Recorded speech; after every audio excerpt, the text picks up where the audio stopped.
السلام عليكم ورحمة الله وبركاته.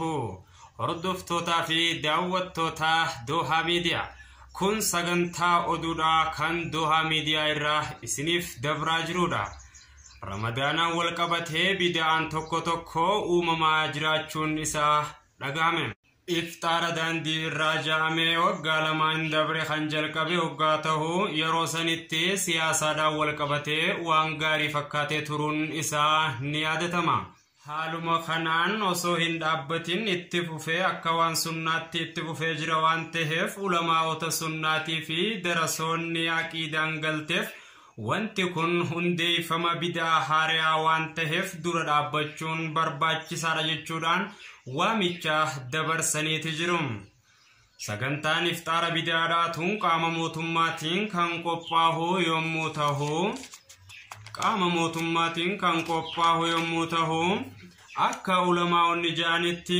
mawlunnis jalqaba mooticha malakul muzaffar jaamun kan jalqabe akkuma ture bid'aan hedduunis isaanii amantii keessatti babal'achuun beekamaadha waan ta'eef iftaara daandii irraa kana hirmaattonni illeen osoo irraa if qusatanii jechuudhaan akeekkachiisa dabarsaniiti jiru.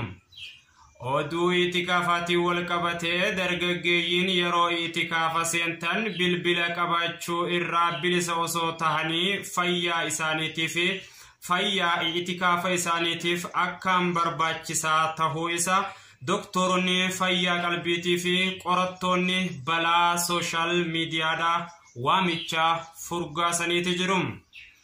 Duftota fi daawwattoota Doha Miidiyaadha sagantaan keenya kan guyyaarraa xumuramu isa osoo isinitti hin himne akka beeytan isin beeksifna.